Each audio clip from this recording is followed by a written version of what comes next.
Class 10 physical science Maiti বেড়া ও সাঁতরা এই বইটি থেকে চ্যাপ্টার 8.6 জৈব রাসায়ন থেকে অনুশীলনীর 1 নম্বর বহু বিকল্প ভিত্তিক প্রশ্নাবলী এবং 2 নম্বর অতি সংক্ষিপ্ত উত্তরভিত্তিক প্রশ্নাবলী এই প্রশ্নগুলো এই ভিডিওতে আলোচনা করছি। 1 নম্বরের 1-এর প্রশ্ন, নিচের কোনটি ত্রিবন্ধনযুক্ত অসম্পৃক্ত হাইড্রোকার্বন? উত্তর হবে অপশান সি, C2H2। এইটাকে বলা হয় ইথাইন বা অ্যাসিটিলিন। ঠিক আছে। 2 নম্বর প্রশ্ন, নিচের কোনটি দুটি কার্বন পরমাণুযুক্ত অ্যালকিন গ্রুপ? উত্তর লিখবে অপশান বি, ইথাইল। 3 নম্বর প্রশ্ন, নিচের কোনটি PVC এর মনোমার? উত্তর লিখবে অপশান সি, ভিনাইল ক্লোরাইড। 4 নম্বর, কোনটি ইথাইল অ্যালকোহলের কার্যকরী গ্রুপ? উত্তর লিখবে অপশান এ, OH। এই OH-টা এটা হলো হাইড্রক্সিল গ্রুপ। ঠিক আছে। 5 নম্বর প্রশ্ন, কোন রাসায়নিক বিক্রিয়াটিতে ক্লোরোফর্ম উৎপন্ন হয়? উত্তর লিখবে option C, CH2Cl2 plus Cl2, অর্থাৎ CH2Cl মানে কি ডাইক্লোরোমিথেন। ঠিক আছে। ডাইক্লোরোমিথেনের সাথে Cl2 ক্লোরিনের বিক্রিয়ায় ক্লোরোফর্মের সংকেত দেখে নাও, CHCl3 এটা উৎপন্ন হয়। ঠিক আছে। 6 নম্বর প্রশ্ন, কোনটি অ্যাসিটিলিনের IUPAC নাম? উত্তর লিখবে অপশান এ, ইথাইন। 7 নম্বর প্রশ্ন, নিচের কোন যৌগটির সঙ্গে জলীয় NaHCO3 অর্থাৎ সোডিয়াম বাইকার্বনেটের বিক্রিয়ায় CO2 অর্থাৎ কার্বন ডাই অক্সাইড উৎপন্ন হয়? তাহলে কোন যৌগটার সাথে? উত্তর লিখবে অপশান ডি, CH3COOH। এটার মানে হলো অ্যাসিটিক অ্যাসিড। ঠিক আছে। এর সঙ্গে সোডিয়াম বাইকার্বনেট বিক্রিয়া করে CO2 মানে কার্বন ডাই অক্সাইড গ্যাস উৎপন্ন করে। 8 নম্বর প্রশ্ন, একটি জৈব ভঙ্গুর পলিমার হলো? উত্তর লিখবে অপশান ডি, স্টার্চ। আর এখানে দেখো পলিথিন, PVC, টেফলন এগুলো সব হলো জৈব অভঙ্গুর পলিমার। ঠিক আছে। এই 3টে জৈব অভঙ্গুর পলিমার। 9 নম্বর, বার্নিশের কাজে ব্যবহৃত হয়? সঠিক উত্তর হবে অপশান সি, ডিনেচার্ড স্পিরিট। 10 নম্বর প্রশ্ন, নিচের কোনটি অ্যালডিহাইডের কার্যকরী গ্রুপ? উত্তর লিখবে অপশান বি, CHO। ঠিক আছে। এর পরের প্রশ্নগুলো হলো দেখো,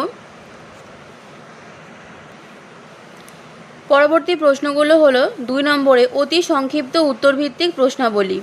তো প্রথম প্রশ্ন রয়েছে শূন্যস্থান পূরণ করো। 1 নম্বরে অ্যাসিটিলিন একটি, উত্তরে লিখবে অসম্পৃক্ত হাইড্রোকার্বন। ঠিক আছে। অসম্পৃক্ত লিখবে ড্যাশের মধ্যে।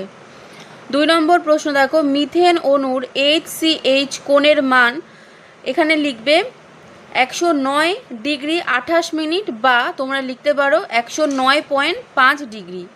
দুটোর মধ্যে যে কোনো একটা লিখতে পারো, দুটোই সঠিক। পরবর্তী প্রশ্ন রয়েছে নিচের বিবৃতিগুলো সত্য না মিথ্যা লেখো। তাহলে প্রথম প্রশ্ন দেখো, 1 নম্বর, মিথানল একটি অত্যন্ত বিষাক্ত পদার্থ। এটা সত্য, তাই জন্য আমি এখানে রাইট দিয়েছি। 2 নম্বর, পলিথিন হলো ইথিলিনের মনোমার। এটাও সত্য, তাই আমি এখানে রাইট দিয়েছি। পরবর্তী প্রশ্নগুলো দেখো, এক কথায় উত্তর দাও। 1 নম্বর, পরীক্ষাগারে প্রথম অজৈব যৌগ থেকে কোন জৈব যৌগ প্রস্তুত করা হয়? উত্তর লিখবে ইউরিয়া। 2 নম্বর প্রশ্ন, সরলতম জৈব যৌগটির নাম লেখো। উত্তর লিখবে মিথেন, যার সংকেত CH4।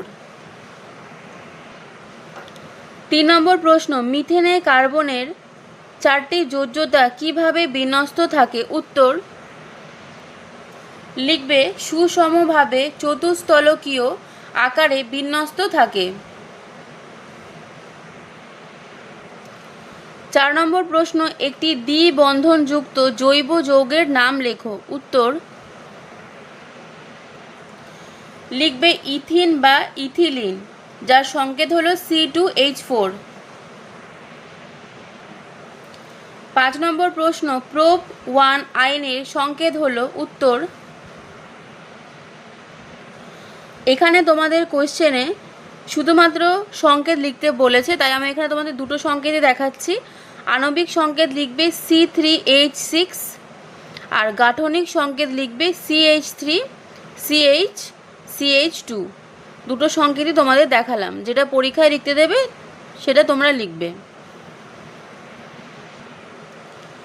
6 নম্বর প্রশ্ন, CH3CH2OH CH3 এর IUPAC এর নাম লেখো। উত্তর লিখবে 6 নম্বর বিউটান 2 অল বা 2 বিউটানল, দুটোর মধ্যে যে কোনো একটা লিখতে পারো।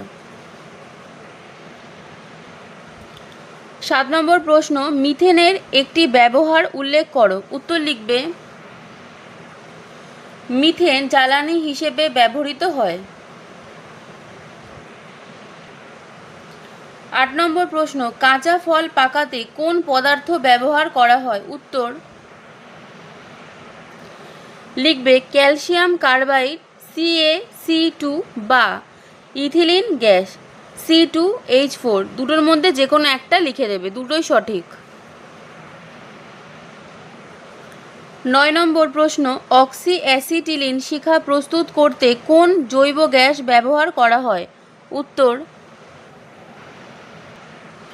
লিখবে অ্যাসিটিলিন বা ইথাইন, যার সংকেত হলো C2H2, দুটোর মধ্যে যে কোনো একটা লিখে দেবে। 10 নম্বর প্রশ্ন দেখো, একটি সংশ্লেষিত পলিমারের নাম লেখো। উত্তর লিখবে পলিথিন, পলিথিন লিখবে উত্তরে। 11 নম্বর প্রশ্ন, বর্ষাতি গাম্বুট তৈরি করতে কোন পলিমার ব্যবহার করা হয়। উত্তর লিখবে PVC অর্থাৎ পলিভিনাইল ক্লোরাইড, এটাই ব্যবহার করা হয় PVC, যার পুরো নাম হলো পলিভিনাইল ক্লোরাইড। 12 নম্বর প্রশ্ন, CH3CH দ্বিবন্ধন CH2 এর IUPAC নাম লেখো। উত্তর লিখবে প্রোপিন। 13 নম্বর প্রশ্ন, পলিভিনাইল ক্লোরাইডের একটি ব্যবহার উল্লেখ করো। উত্তর লিখবে বর্ষাতি গাম্বুট তৈরি করতে পলিভিনাইল ক্লোরাইড ব্যবহার করা হয়। ঠিক আছে, এই যে বর্ষাতি আর গাম্বুট তৈরি করতে ব্যবহার করা হয়। এছাড়াও তোমরা লিখতে পারো পাইপ বা তারের ইনসুলেশন তৈরিতে, পাইপ বা তারের ইনসুলেশন, ঠিক আছে, তৈরিতে পলিভিনাইল ক্লোরাইড ব্যবহার করা হয়। CH3CH2OH এর একটি সমবায়ব গঠন সংকেত লেখো। সমবায়বটি হলো ডাইমিথাইল ইথার আর এর গঠন সংকেত হলো CH3OCH3। ঠিক আছে, এইটা কিন্তু সমবায়ব, ঠিক আছে, তার গঠন সংকেত এটা। 15 নম্বর প্রশ্ন, CH3CH2COOH এর IUPAC নাম লেখো। উত্তর লিখবে propanoic acid, propanoic acid. 16 CH3CH2CH2OH এর একটি অবস্থানগত সমবায়বের গঠন সংকেত লেখো। উত্তর লিখবে প্রোপান টু অল, প্রোপান টু অল। 17 নম্বর প্রশ্ন, প্রোপানন এর গঠন সংকেত লেখো। উত্তর লিখবে CH3COCH3। 18 নম্বর প্রশ্ন, একটি বায়োডিগ্রেডেবল প্রাকৃতিক পলিমারের নাম লেখো। উত্তর লিখবে সেলুলোজ, স্টার্চ এবং প্রোটিন। 19 নম্বর প্রশ্ন, CNG এর শিল্প উৎস কি। উত্তর লিখবে ভূগর্ভস্থ প্রাকৃতিক গ্যাসের মজুদ, যা পেট্রোলিয়াম কূপ বা কয়লার স্তর থেকে উত্তোলন করা হয়। এইখান থেকে এইটুখানি তোমরা উত্তরটা লিখবে। 20 নম্বর প্রশ্ন, IUPAC নাম লেখো কার। দেখো CH3CHBr CH3, এইটার IUPAC নাম লিখতে বলেছে, তোমরা লিখবে ব্রোমোপ্রোপেন। ঠিক আছে। 21 নম্বর প্রশ্ন 1122 টেট্রা ব্রোমো ইথেনের গঠন সংকেত লেখো। উত্তর লিখবে CHBr2 এইটা।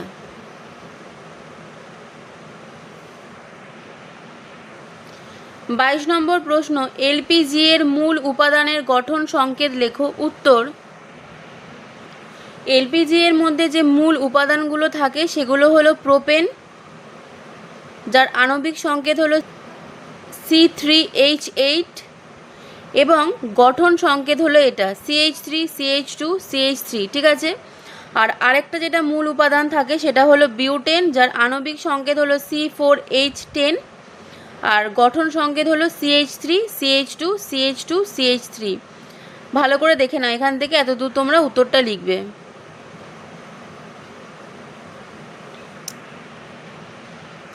আজকে শেষ প্রশ্ন স্তম্ভ মেলা আলোচনা করার আগে সবার কাছে একটাই অনুরোধ, ভিডিও ভালো লাগলে সবাই লাইক, কমেন্ট, শেয়ার এবং সাবস্ক্রাইব করো। প্রতিদিনই ভিডিও পোস্ট করার সময় মনে হয় হয়তো বা ভিডিওতে তোমরা লাইক করবে, সাবস্ক্রাইব করবে, কিন্তু কখনোই সেটা সম্ভব হয় না। কিন্তু তোমাদের কাছে অনুরোধ, তোমরা প্লিজ ভিডিও ভালো লাগলে সাবস্ক্রাইব করো এবং এই ভিডিওটাতে একটা করে লাইক করে দাও। আর তোমাদের যদি পরবর্তী প্রশ্ন 3 নম্বর এবং 4 নম্বর দীর্ঘ উত্তরভিত্তিক প্রশ্নাবলী উত্তর জানার থাকে তাহলে আমাকে অবশ্যই কমেন্টের মাধ্যমে জানিও। দেখো, প্রথম প্রশ্ন শুরু করছি। 1 নম্বর পিভিসি মানে কি বলেছিলাম? Polyvinyl chloride. এটার সাথে কি হবে উত্তর হবে এই 2 নম্বরেরটা। ঠিক আছে। দেখো এ লেখা রয়েছে। বি টেফলনের সাথে হবে এই যে 1 নম্বরেরটা। ঠিক আছে, এটা হবে উত্তর। সি স্টার্চ প্রোটিনের সাথে হবে কি? প্রাকৃতিক পলিমার। ঠিক আছে, প্রাকৃতিক পলিমার। এখানে সি হবে এটা, তাই আমি এখানে 4 লিখে দিয়েছি। ডি হবে কি? পলিথিন। এই পলিথিনটা হবে জৈব অভঙ্গুর পলিমার। ঠিক আছে, এটা হবে দেখো ডি। তাহলে প্রথমটা হচ্ছে বি, তারপরে এ, তারপরে ডি, তারপর সি। আজকের মতো ভিডিওটি আমি এখানেই শেষ করছি। সবাই ভালো থেকো, ধন্যবাদ।